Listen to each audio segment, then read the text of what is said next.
personally believe that this series should be renamed from Kuroshitsuji Book of Circus to Kuroshitsuji Book of Never-Ending Torturous Feels. Okay, in this week's episode of Kuroshitsuji Book of Circus, we get to see that Sebastian and Ciel come face to face with the man who is behind the crimes himself, the man who has been abducting and kidnapping all these children. They basically get in depth with the whole situation and get a little more information on what is going on. Now, Joker, he is one of my very favorite characters in the circus arc. He provided a decent amount of comedy in this dark series, and his character was very interesting to me. Seeing him being treated like complete trash by this man honestly irritated the living bejeebies out of me. And what I really did not like is if he disobeyed any of the orders given to him, or if he talked back, the man would be like, "Who do you think you're talking to? I am this, I am that, I am this, blah blah blah, I am your god," and stuff. And like, no, shut up. You are a douche canoe. I did not like the way that he was treating Joker. It was honestly getting very irritating. And when these children, and by that I mean the kidnapped children, were performing at the dinner that Ciel and Sebastian were invited to, they were basically not experienced with show performance, so they were actually killing each other off. The tightrope walker fell and like cracked his skull open. The lion tamer had his like freaking face bitten off, and there was nothing but gore with the children's performance. Now, you could see that Joker was completely against the whole idea of having these children perform and being killed off. He had a lot of despair and sadness in his facial expression, and his actions also told us, that he did not like what was going on. However, he could not disobey orders because the douche canoe did not allow it. Also, towards the ending of this episode, the feelings just were overwhelming because we got to see Ciel have another breakdown. That's like the second time in the series, but this one was way worse because he had his childhood memories all come back to him, and I don't mean like the happy childhood memories that a normal child would have.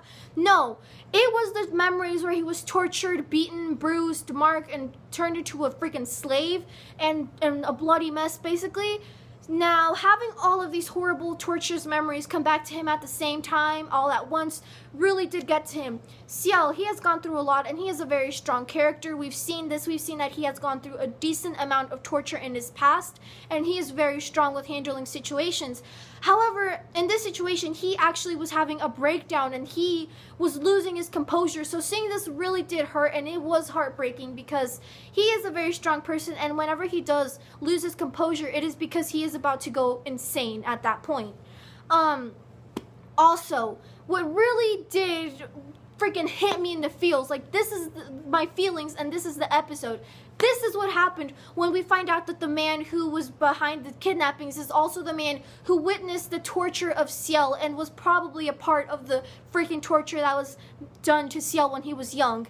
That right there just really overdid it, and just this episode was overwhelming to watch. It was very terrifying to watch, in my opinion. I did enjoy it, however, it was very saddening and just really hurtful to watch. Overall, this episode was very well done. I really enjoyed how we got to see a little bit more of bonding between Sebastian and Ciel, how they had their little funny moments together. There was a decent amount of character development done in this episode, along with a huge amount of freaking plot development. Just overall, this episode was very overwhelming. And if you are in fact a manga reader, you know that it is getting to that point in the series where eternal sadness and despair happens. So prepare your feels if you are a manga reader. And if you are not a manga reader, then please also prepare yourself, because these upcoming episodes are going to have you on the verge of tears. Overall, great episode. I really enjoyed it. The animation was outstanding, like I've said before. The voice acting is tremendously well done. I really did enjoy this episode, and if you are into the mystery, drama, sad, horror, gore type of anime, then this anime is definitely for you, and I recommend watching it. I will leave this week's episode in the description box below, so if you would like, you can check that out. And yes, have a very lovely day, guys. I love you all, and I hope you enjoyed this review. And yeah, bye, guys.